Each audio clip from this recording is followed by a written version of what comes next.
What's going on YouTube, and welcome to Digital Perspective. I'm Khaled, and in today's video we're going to be creating this really cool ticket for an airport, which if you click on the bottom of it, you get this really cool transformation using 3D transformation inside of Adobe XD.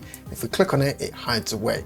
Now, if this is your first time here to the channel, welcome. Be sure to subscribe and turn that notification bell on to get all of our daily updates and videos. And yeah, without further ado, let's just get into the video. So like I said, we're going to be creating that effect inside of Adobe XD. So I'm just going to transfer to my desktop. Let's close that off. And really what we're going to do is we're going to get started straight away and create an artboard. So let's go for something like an iPhone 11.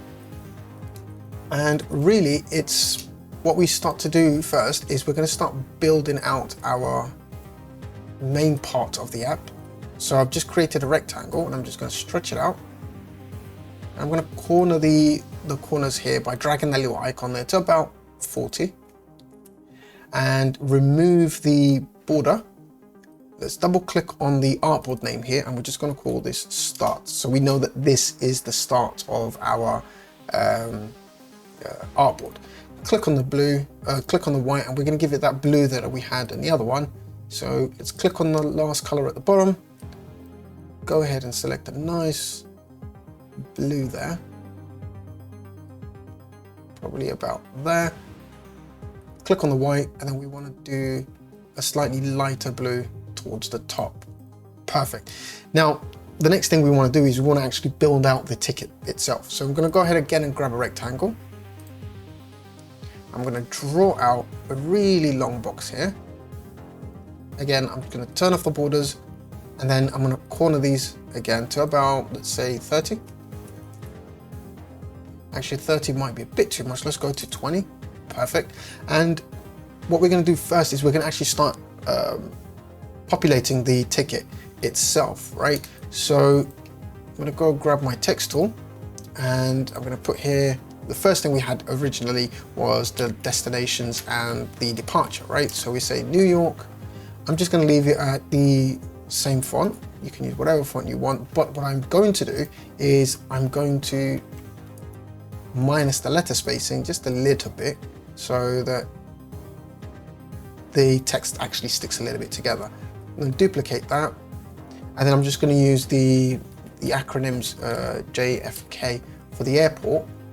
Go select that, make it into bold, and I'm just going to use the drag at the bottom to drag it out there, make it big, and then stick that below it. Perfect. I'm going to change the color to maybe a darker black. I'm going to select both of them. Make sure not to select everything else. I'm just going to drag and duplicate that to the other side. I'm going to make sure that I've left a right aligned the text. Select both of them and align them both to the right. And let's say the destination is London Heathrow. Select that and just say London Heathrow. Perfect. What else do we want? We also want to add some sort of flight number here with the flight icon. So I'm just going to duplicate this text and I'm just going to say that this is flight number FR5005. Put that into the middle of the document. And then what I want to do now is I want to actually use an icon. So there's two ways you can do this. Either we can try to do it using Font Awesome. So let me just go to Font Awesome. And we want to use the regular free solid. And let's see if they have a plain icon, which they do. Perfect.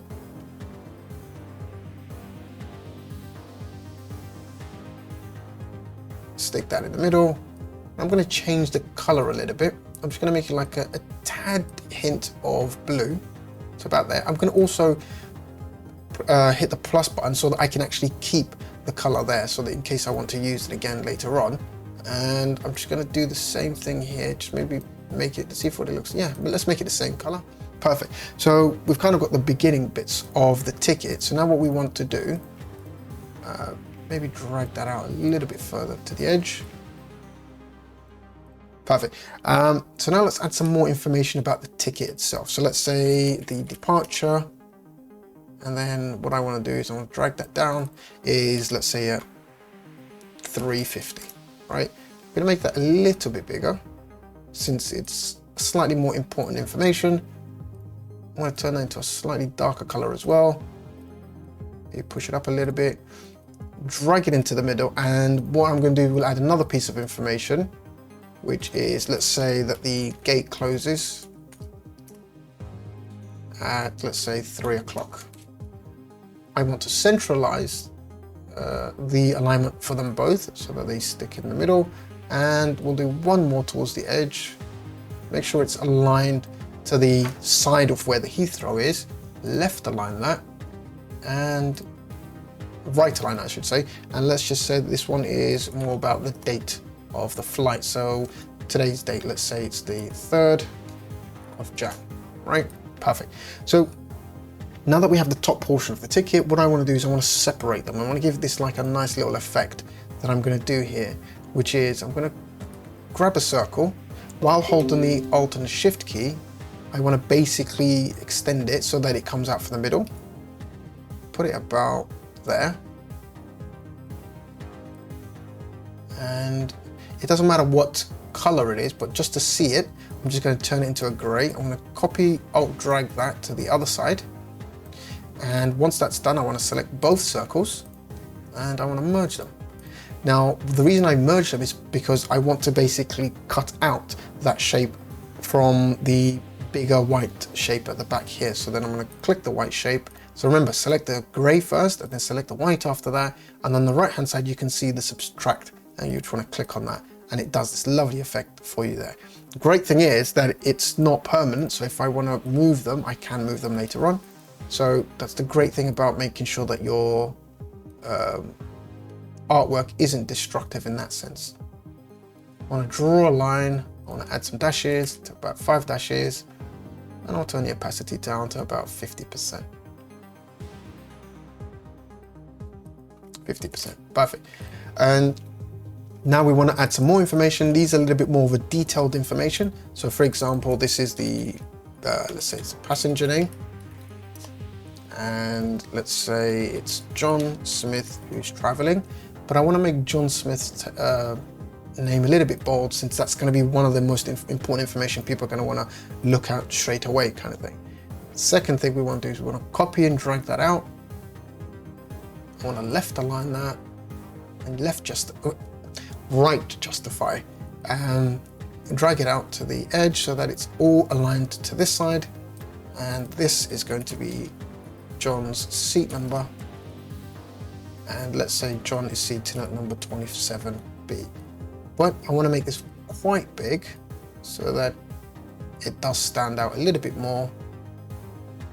And since this might be a useful information, so when they're getting onto the airplane, that's the first thing they want to know.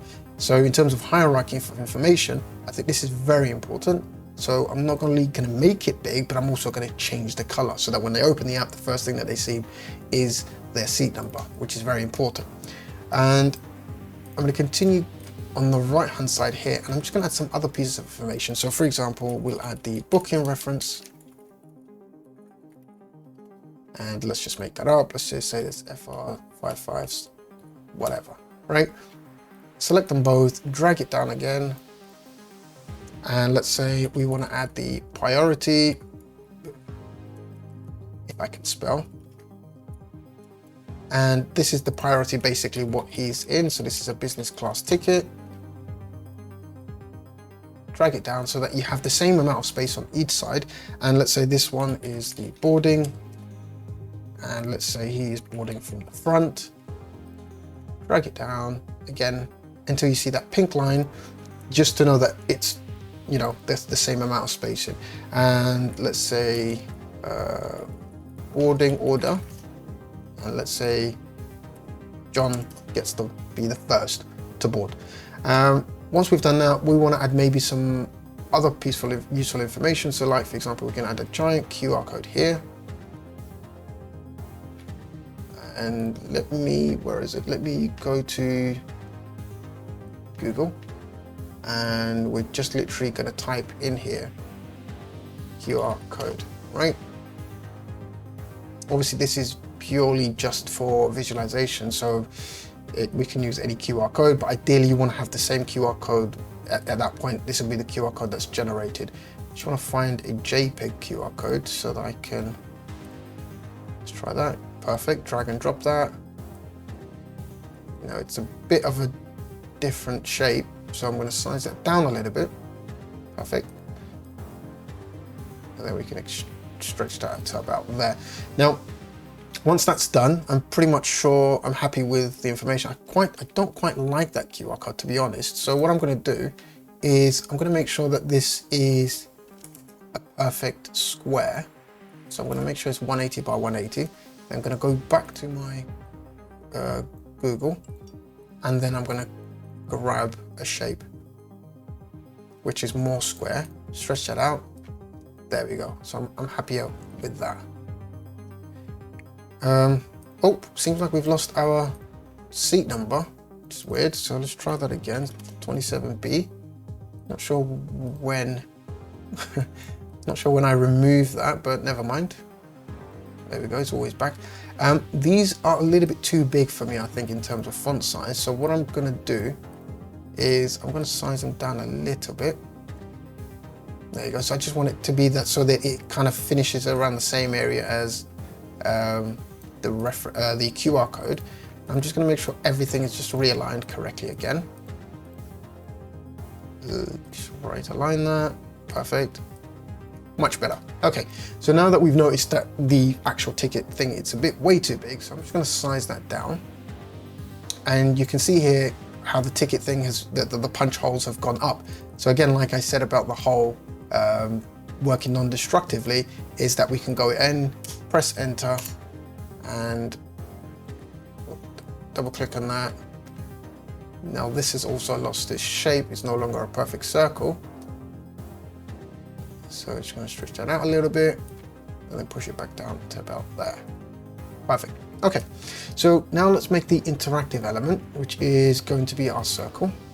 So we're going to make a circle there, and just for contrast purposes, I'm just going to make that into like a bright, you know, orange with a little bit of yellow in there.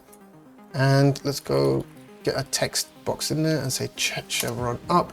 And the reason why I'm putting chevron up is because, again, I'm going to be using Font Awesome's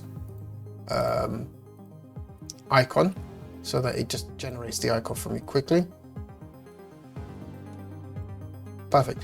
So ideally then the whole purpose is that once we use that, then when we click on that, sorry, then obviously we will have the next section below it show up. Now, before we do that, let's actually go ahead and start designing the section below us. So we know that this border radius is 20, so grab a square, make it about the same width, and then we want the borders to be the same, 20, turn the borders off, leave it here. Let's first design this section before we place it correctly, right? So we want to have some sort of, this is going to be like some sort of extra information in there. And so what I'm going to do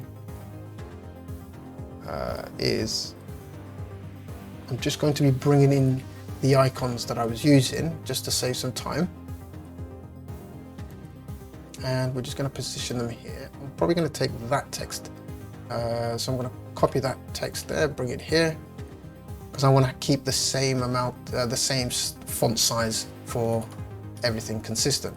So let's say that this is a 2 bag at 23 kgs, luggage allowance. And for the sake of contrast, I'm going to make this section bold, and we want the text to be almost black. I'm going to copy that color there so that I can keep it consistent with the other ones as well. And let's do some more ones. Let's say this is the carry-on luggage, which is about 8 kg, and this is the carry-on luggage. And then we drag that until, again, you see that pink box show up, which is basically going to be suggesting that this is equally distanced. And this last one will just say that this is a airport shuttle service, right? drag my icons in.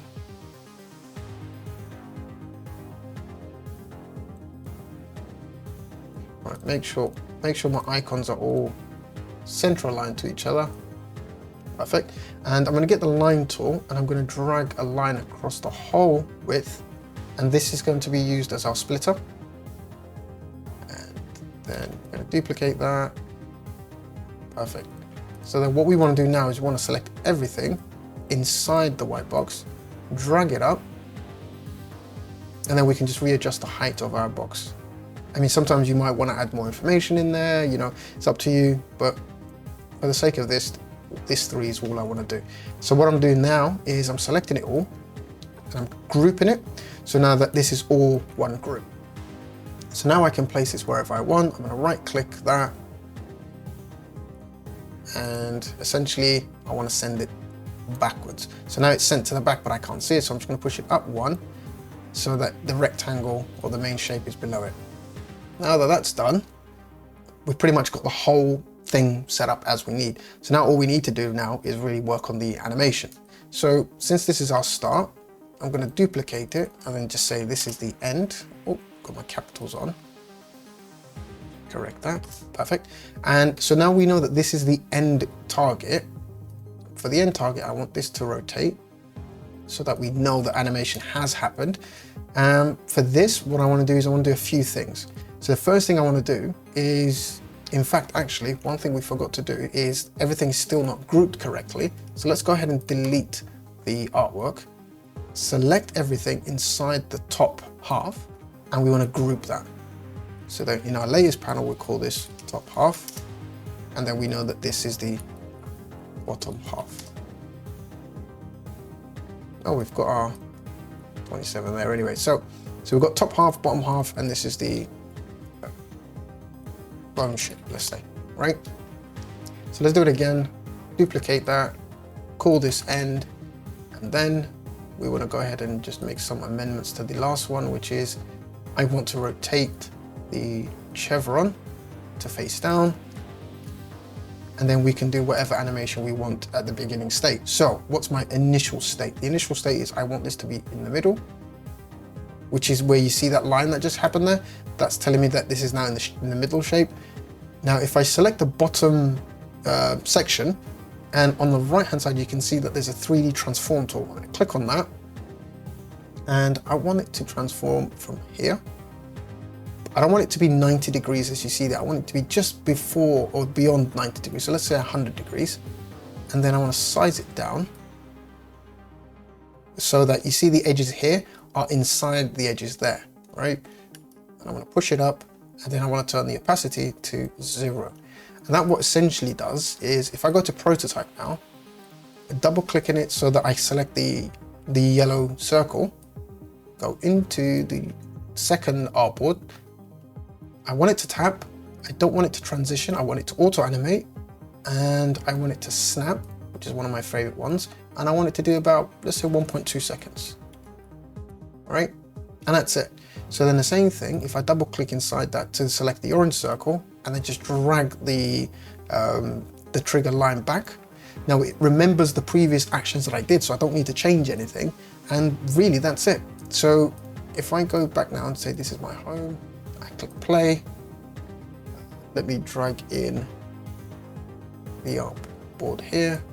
And you can see here now, if I click on this button here, it pushes everything else up, and it also then pushes or 3D transforms the second half below here, right? So cool. There. And there you have it. So hopefully that was useful to you. And if you like this, please make sure to like and subscribe and turn the notification bell on for more tutorials. And be sure to check out some of the other videos we have here on the end cards if you want to continue to learn a bit more about something else. And yeah, I guess until the next one, I'm Khalid, and I'll see you then. Peace.